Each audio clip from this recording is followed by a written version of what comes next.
On this week's TICE Talk special, coronavirus has killed over 2.5 million people around the world. It's kept us all locked up for a year, destroying economies, decimating people's lives in its wake.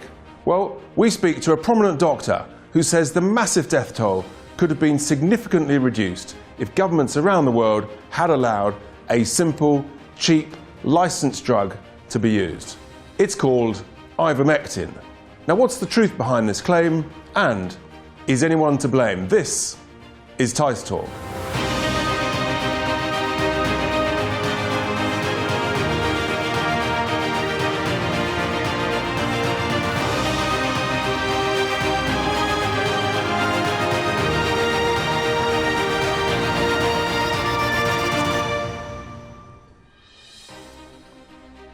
Hello and welcome to this week's TICE Talk special. Well, it's been exactly a year since the government enacted the most draconian legislation, locking us all up, incarcerating us, and the impact has been devastating. Families have lost loved ones, businesses destroyed, people's mental health shattered, and so many have been isolated, the elderly and the vulnerable, and many of whom now feel that life was without purpose if they continue to be condemned to be alone. There's no doubt that this country and the wider world has faced the most grievous, horrendous pandemic, the scale of which we've never seen in our lifetime, and frankly, hopefully, never again. There have been over 120 million cases of COVID around the world. Over 2.5 million people tragically have lost their lives, each one a tragedy.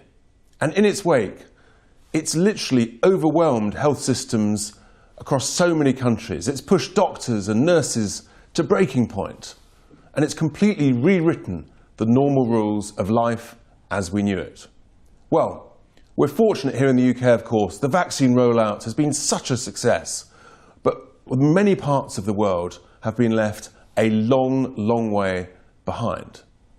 But we have to ask, could the progression of this disease have been reduced by a simple, affordable, existing drug? A drug that's called Ivermectin. Well, joining me to discuss this now is my friend, former colleague in the European Parliament, and now Deputy Leader of Reform UK, Dr. David Bull. Congratulations on your appointment. Thank you very much indeed, Richard. It's a huge honour, and obviously it's quite a mantle to take on board. Well, and as you know, we have a great deal to do, don't we, going forward? We have a lot to reform. A lot to reform. And to have bold discussions about difficult issues. Like this one. Like this one. Ivermectin. I mean, just give us a sense what you know about the drug for our viewers who probably have never heard of it, as most people in the country have never heard of it. Yeah, it's really interesting actually. It was developed in the 1970s and so is a widely used drug. In fact, it's called one of the 3 wonder drugs. The other ones are penicillin, which obviously is an amazing drug and has transformed healthcare around the world, aspirin and ivermectin. And the reason for that is because it's an anti-parasitic drug. It's used to treat worms of all types around the world, but there is some antiviral activity to it as well. So it treats all sorts of conditions.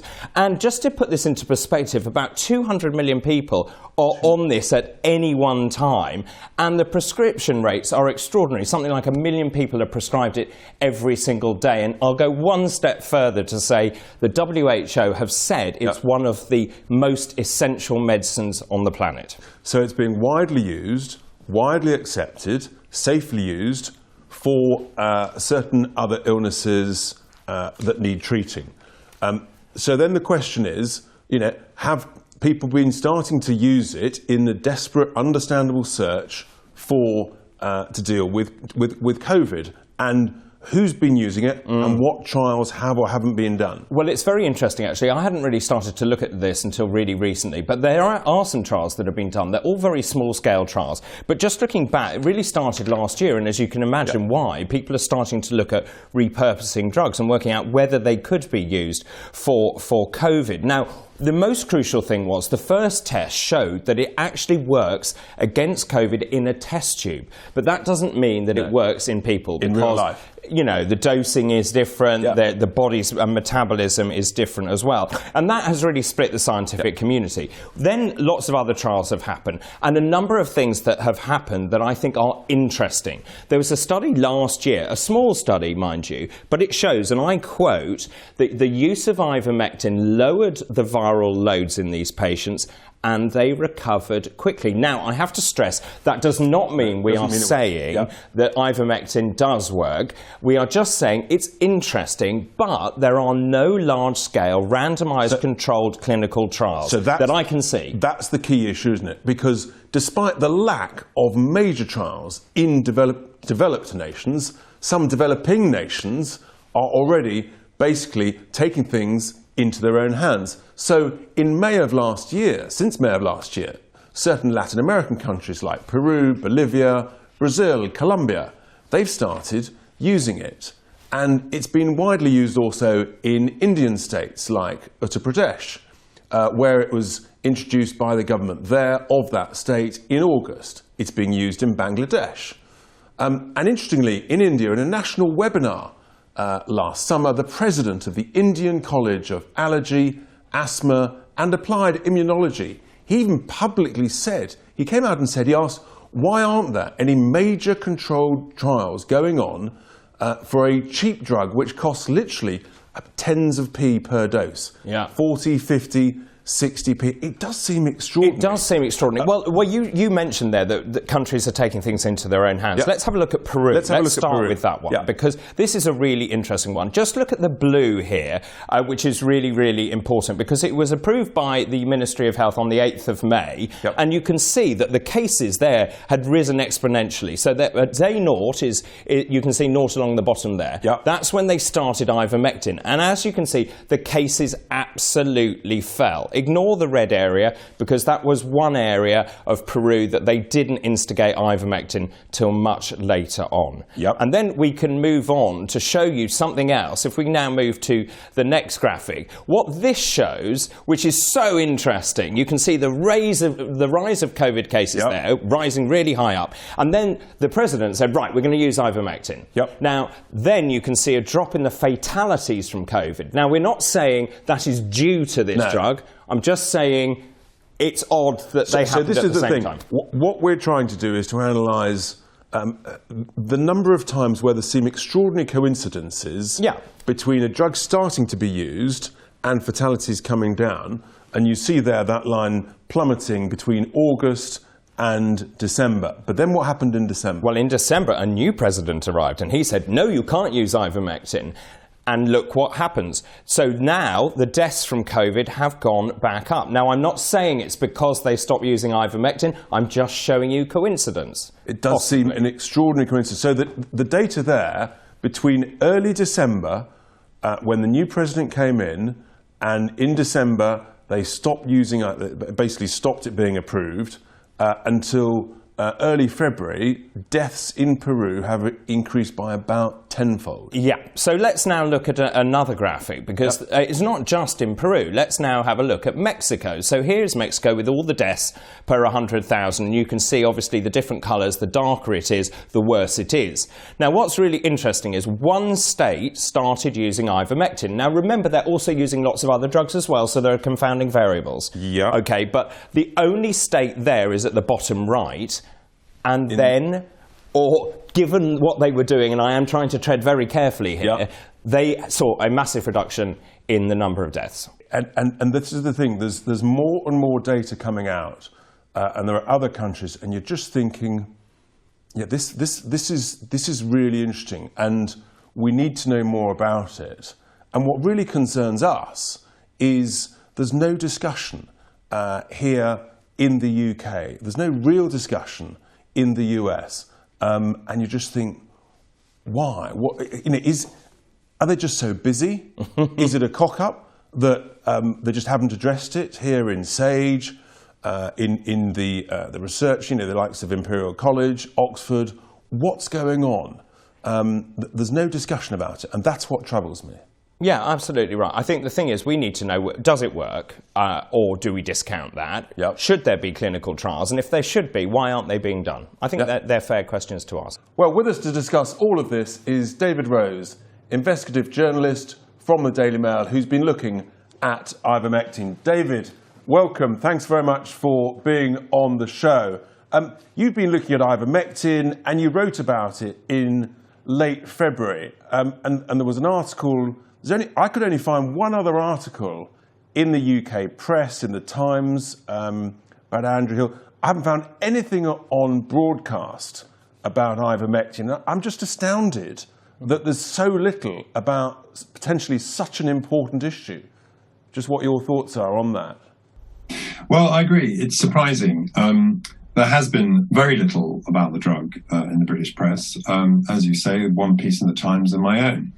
And it's surprising because you, I think, have already mentioned not only the data from clinical trials conducted in a number of countries, but also the real-world data from Peru, from Mexico, also, I believe, pretty strong data from India, where in Uttar Pradesh, once ivermectin was distributed widely in August of last year, the numbers of infections and deaths rapidly fell, very rapidly fell. More rapidly, it would seem, than when a wave of infection comes to an end naturally. It's clearly that it does happen too. So, we can't be sure that this is the highly effective drug that it appears to be, but what is clear is that many doctors in a number of different countries do believe this. And perhaps what's most persuasive or interesting of all is that ivermectin appears not only to offer effective treatment for COVID, but also prophylaxis to prevent transmission. And here, some of the most interesting data comes from care homes. Now, in America, Dr. David Chesler is the medical director of 6 care homes, and he started using ivermectin early last spring, or early last summer, I believe. And he discovered that there were far lower rates of transmission in the care homes that he was looking after than in other homes nearby. And in France, there's actually been a trial which looks at the effect in care homes of giving residents ivermectin. And again, there's striking data that suggests that it is an effective prophylaxis as well as potentially a treatment. I mean, David, one of the things that I've been looking at is the recovery trial. It's the largest trial that's taking place at Oxford, and the numbers are extraordinary, 10,000 patients there. Now, they're looking at a number of therapies, including things like dexamethasone, hydroxychloroquine, which has been discounted, azithromycin, and so on, and yet no mention of ivermectin. Now, is that something that you've come across? Surely you must have talked to the Department of Health, and did they overlook it, or is it an oversight? Well, the official position of the Department of Health is that it's aware that there are a number of trials going on in different countries, and that if evidence emerges to suggest that the drug is an effective treatment or prophylaxis, then it will take appropriate action. But as you say, so far at least, the recovery trial has not included ivermectin, although the Times article that you referred to a minute or two ago suggested that it would do. So certainly it would seem to be a good idea if we do this. But, you mentioned in your introduction that most of the studies, perhaps all of the studies, have been on relatively small numbers so far. But what is quite persuasive is that there have now been 2 meta-analyses combining the data from all these different trials. Now, one was done by Andrew Hill. Another has been done by Tess Laurie, who I believe you're going to talk to on this programme as well. And they showed quite striking results. If you pool the data and therefore increase the statistical power of these trials, then they do point strongly to ivermectin having a number of beneficial effects. So that in itself would seem to me to be an argument in favour of accelerating further trials. If you want to have further trials, well, maybe that's the only way that it will be seen as acceptable in this country. Clearly, as I say, that is the Department of Health's position. But I do think we should get on with it. For sure. And it seems to me a complete abdication of responsibility where the Department of Health says, we're aware of other trials. Well, hey, folks, why not, if you're aware of it and you want some more proof, why not let's go and find the proof ourselves and get a trial, let's say the biggest in the world, 1,000, 2,000, 3,000. And it brings me on, David, to the role of Big Pharma in all of this.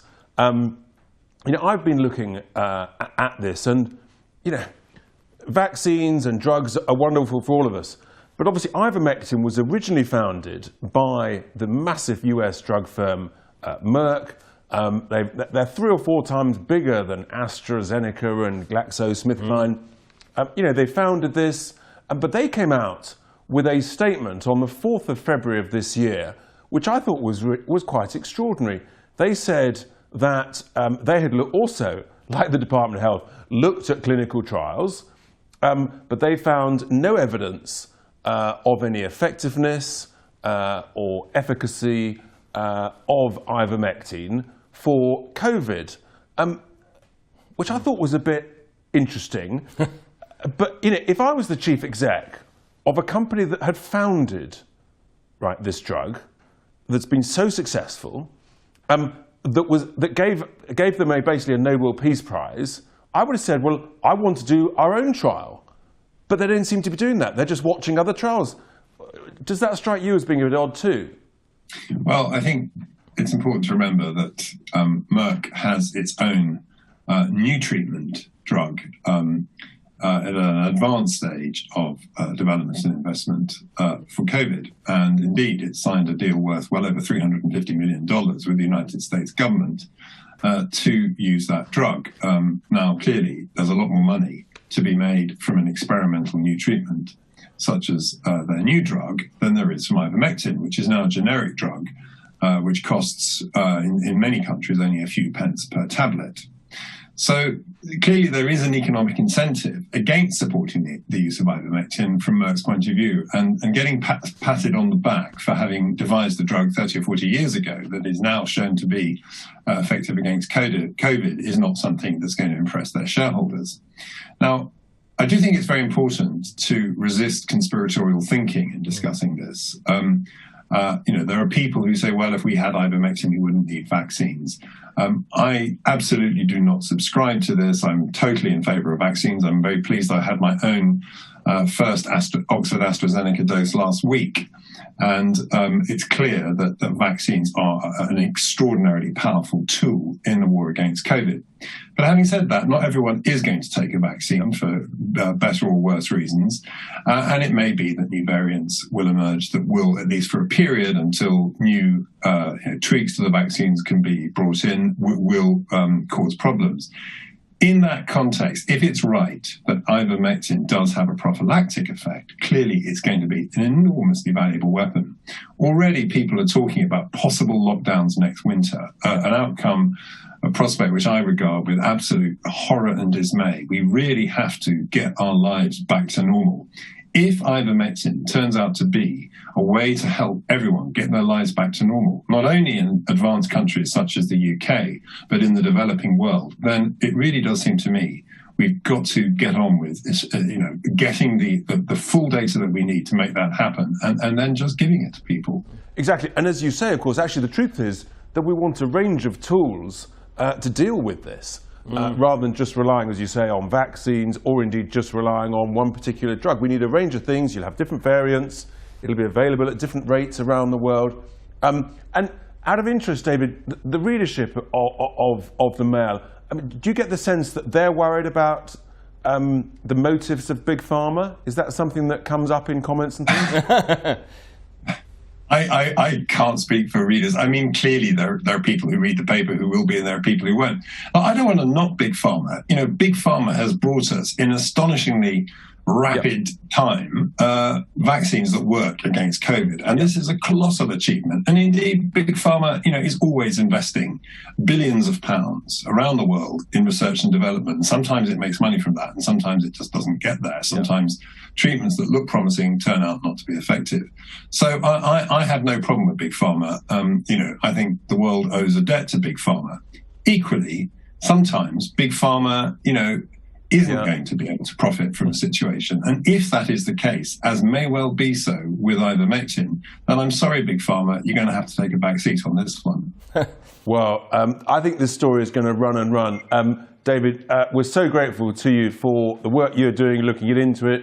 We're going to be talking to others. I'm quite sure we're going to be talking again on this issue as it runs and run. David Rose, thank you so much indeed.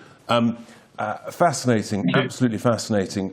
David's been looking at it, very closely. I know. I just want to reiterate: we're not saying this drug is a wonder drug. We're just saying we need more data. More data. We need things out in the open. Yeah, that's right. Well, we're now going to speak to someone that actually David mentioned, Dr. Tess Lawrie, who's she's got a medical doctorate and is the founder of the Evidence-Based Medicine Consultancy. And Tess has been analysing data from trials on ivermectin around the world, what they call a meta-analysis. And she's been looking at it since around Christmas time and has tried valiantly to get the UK authorities to address, to look at, and indeed adopt ivermectin for use. Well, we've got Tess with us. Tess, hi. Thank you so much for being with us and being willing to share your thoughts. We first spoke in early January when you just completed a fairly rapid, what they call a meta-analysis of ivermectin. And obviously, here we are 2 months later. What's your analysis? Where have your thoughts got to, having looked at more results, more data, more clinical trials that have come through? Well, we now have 14 randomized controlled trials on ivermectin to treat COVID. And they clearly show a benefit. They consistently show a benefit in favor of patients treated with ivermectin compared with the control group. We also have prevention studies, and the 3 prevention studies again show ivermectin prevents COVID infection compared with people who get a control treatment. Well, that's a fairly staggering line that you've come out with there, saying that ivermectin, what the studies show is that ivermectin helps prevent it and also is very useful in treating it.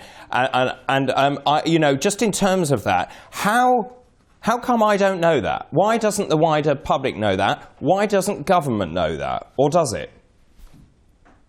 I believe the government does know it because colleagues from other countries have told me that they emailed the government last year. This was before I was even aware of ivermectin. So I believe they do know of ivermectin. For some reason, it hasn't been prioritized. And so I wonder whether that reason is just they're too busy, or whether they are totally focused in a sort of confident self-belief route that only the vaccine is the way out of this. Have you got a view on that? I think the developed country seems to be very highly influenced by the pharmaceutical industry. Most of the studies that are included in the meta-analysis of randomized controlled trials are conducted in low and middle income countries, so they are doctor-led studies.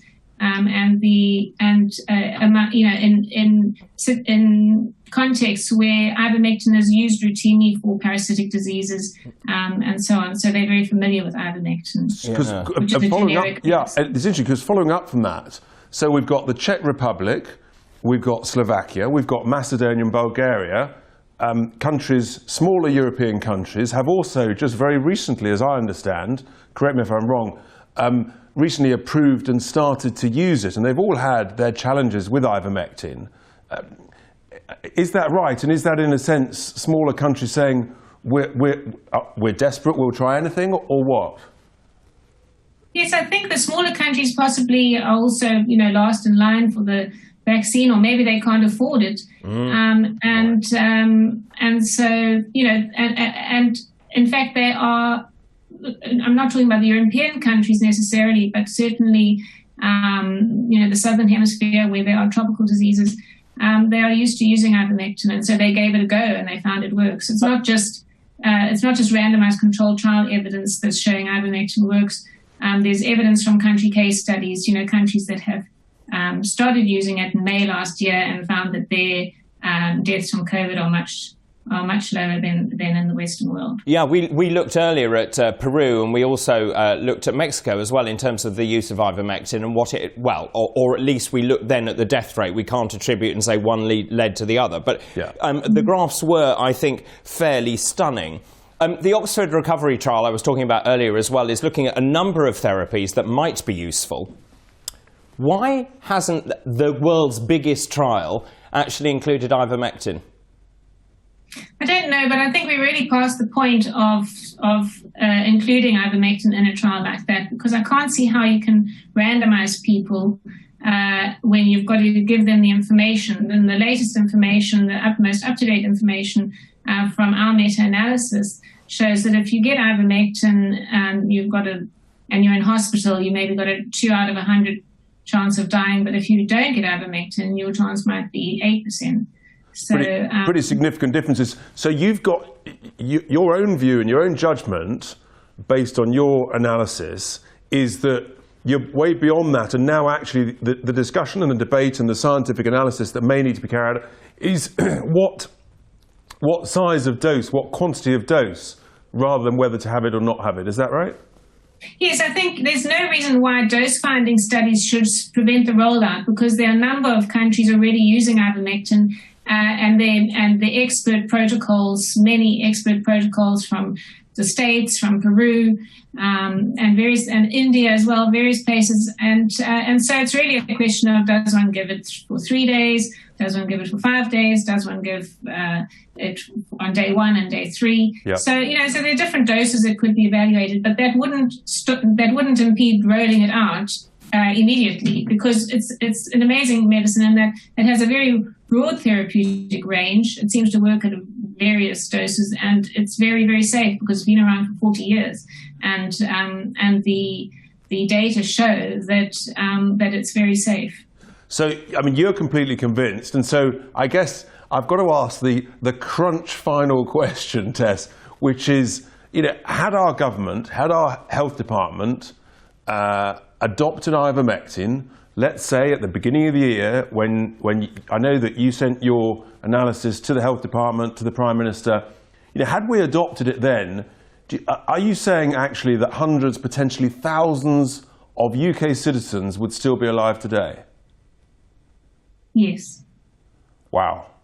I mean, Wow. that is absolutely stunning, that you are so convinced that a drug that we could get that's cheap and licensed, Yep. not for this particular condition, but would have that effect. I have to say, a shiver has run through my spine. Tess, I think that's fascinating. Thank you so much for your information, for your thoughts. I know you're spending an unbelievable amount of time on this, and thank you for everything you're doing to try and find solutions and answers that save lives. So thank you, Tess. My pleasure. Thank you. A second shiver has gone through my spine. I mean literally, all I can say is that Tess clearly has looked at length at this, and she clearly passionately believes in it. I think, look, Tess is convinced that it would have had such a dramatic impact on the number of deaths. I have to caveat that. Yep. I'm a doctor. I have to be careful to say we are not saying it does have that effect. We are not saying it's curative, but we are saying that if you look at the evidence that we've presented today, yep. I think we need to take a second look at all of this. There need to be serious questions asked about why ivermectin is not being used in clinical practice. I think that's right. Questions have got to be asked like now, urgently, and hopefully we can play a role in asking it. It may be that the Department of Health has got evidence that convinces them it doesn't work. Well, in which case, they need to tell us so that, these concerns are addressed. And I think that's really important. And then later on, I actually think this will have to be a topic for the public inquiry whenever that comes. Because this is potentially really significant. And look, we all love sort of the drugs and vaccines that keep us healthy, make us healthy.